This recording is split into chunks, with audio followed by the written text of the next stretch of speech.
amigos e minhas amigas, Trump, assim como Bolsonaro e seus apoiadores patriotários, mentem constantemente. Em uma audiência no Congresso dos Estados Unidos, em setembro de 2020, o então diretor do FBI, Christopher Wray, testemunhou perante o Comitê Judiciário da Câmara. Esse testemunho foi sobre o governo Trump classificar a Antifa como principal organização terrorista dos Estados Unidos. Antifa é a abreviação de antifascista, e são pessoas contra Trump. Nessa audiência, o congressista Jamie Raskin questionou Wray, que ficou gaguejando sem saber responder. Vamos assistir ao vídeo. Right now, what I see from my position is that's the most immediate violent threat that we're facing on the domestic side. So where is the Antifa headquarters? What we're doing right now with the organization... Where in the United States does Antifa exist? Yeah. If it's a terrorist organization, and you've identified it as number one. We are building out the infrastructure right now. So what does that mean? We're trying to get the information. You say Antifa is a terrorist organization. Tell us as a committee, how did you come to that? Where do they exist? How many members do they have in the United States as of right now? Well, that's very fluid. It's ongoing for us to understand that. The same, no different than Al-Qaeda and ISIS. No, I don't want you. I'll ask one question, sir.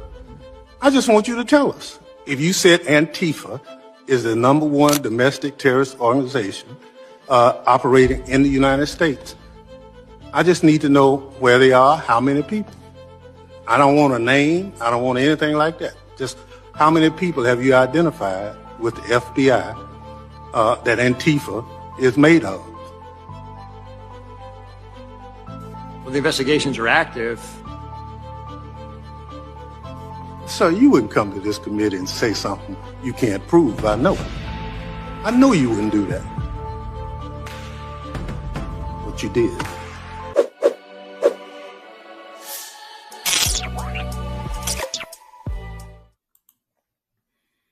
Continuando com as mentiras de Trump, ele invadiu e sequestrou Maduro, na Venezuela, sob a acusação de Maduro ser o chefe da facção narcotraficante Los Soles. Maduro foi levado para a audiência de custódia, cujo juiz foi indicado por Clinton, e não tem rabo preso por Trump. Assim, esse juiz pediu provas, e Trump não as tem. Então, Trump retirou essa acusação, que era a principal delas. Vamos assistir a reportagem do Jornal Nacional. No julgamento do ditador Nicolás Maduro, os Estados Unidos retiraram a acusação sobre a existência do Cartel de los Soles. Cartel de los Soles. O nome se refere ao distintivo usado por generais venezuelanos que lembra o sol. Surgiu na imprensa da Venezuela para indicar autoridades do governo acusadas de envolvimento com o tráfico de drogas. Isso no começo dos anos 1990, antes mesmo da chegada ao poder do ex-presidente Hugo Chávez, padrinho político de Nicolás Maduro. O nome Cartel de los Soles passou a ser conhecido na imprensa internacional quase 30 anos depois, quando o governo de Donald Trump, ainda no primeiro mandato, acusou Maduro de chefiar o grupo. Em 2020, o Departamento de Justiça fez uma acusação formal ao então presidente venezuelano. O Cartel de los Soles, sob liderança de Maduro e outros, priorizou o uso de cocaína como arma contra a América e mandou a maior quantidade possível de cocaína para os Estados Unidos. O documento cita outras 31 vezes o nome do cartel. 5 anos se passaram e em junho de 2025, já no segundo mandato de Trump, o Departamento do Tesouro classificou o Cartel de los Soles como organização terrorista. Cartel telesoles. Esse foi um dos argumentos usados por Trump para justificar a operação que bombardeou Caracas e capturou o ex-ditador e a mulher dele, Cília Flores. No mesmo dia, o Departamento de Justiça divulgou uma nova acusação contra Nicolás Maduro. O documento foi divulgado primeiramente pelo jornal americano The New York Times. Nele, o Departamento de Justiça recua na acusação contra Maduro sem afirmar que ele é o chefe do cartel. E vai além, não declara a existência real da organização criminosa, que chamou de um sistema de clientelismo e uma cultura de corrupção. O texto afirma: Nicolás Maduro Moros, o réu, assim como o ex-presidente Chávez, antes dele, participa, perpetua e protege uma cultura de corrupção na qual poderosas elites venezuelanas enriquecem-se por meio do tráfico de drogas e da proteção de seus parceiros traficantes. Os lucros dessa atividade ilegal são direcionados a funcionários civis, militares e de inteligência corruptos, que operam em um sistema de apadrinhamento administrado por aqueles que estão no topo, conhecido como Cartel de Los Soles. O governo americano ainda não fez qualquer declaração sobre o recuo. Rebecca Hansen, professora especializada em América Latina na Universidade da Flórida, afirmou que a organização Los Soles não pode ser classificada como um cartel em termos concretos e com hierarquia clara por todo o país. Segundo ela, na Venezuela existe o problema com drogas, em gangues e entre os militares, mas não em grandes cartéis, como no México e na Colômbia.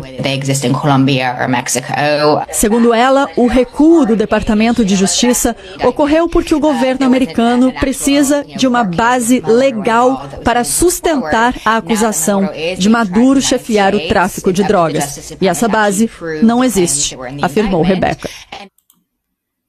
O governo Trump agora passa a chamar o cartel de Los Soles como sistema de clientelismo, em vez de facção criminosa real. O cartel de Los Soles é, na realidade, um termo coloquial, inventado pela imprensa venezuelana nos anos 90, para se referir a funcionários corrompidos pelo dinheiro das drogas.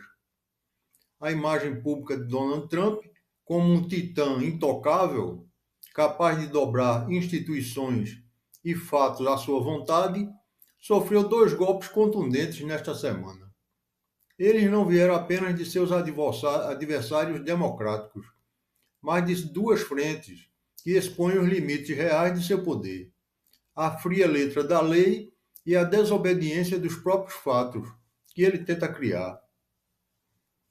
Não se esqueça de dar o like nesse vídeo, amigos e amigas. Trump agora está com medo de sofrer um impeachment. Vamos assistir à reportagem.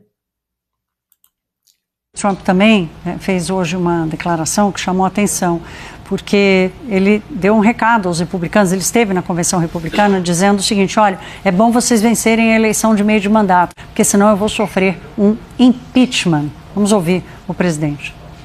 You got to win the midterms, because if we don't win the midterms, it's just going to be, they'll find a reason to impeach me. I'll get impeached. A estratégia de governar pela acusação espetacular e pela polarização extrema cria uma expectativa de invencibilidade, que, quando confrontada com a realidade, produz fissuras. A narrativa do homem forte racha quando ele precisa pedir ajuda ao partido e quando suas palavras são modificadas pelos advogados por falta de substância. A lição desta semana é clara. Nos Estados Unidos, nenhum homem pode tudo, nem mesmo Donald Trump. A Constituição, os fatos e a própria mecânica política do poder impõem limites. O mito da onipotência trumpista esbarra, mais uma vez, na muralha da realidade. E desta vez foram seus próprios atos e palavras que provaram o ponto.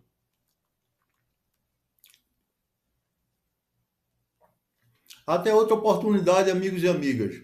Compartilhe esse vídeo, ative o sininho e se inscreva no nosso canal do YouTube, @Jornal na Voz.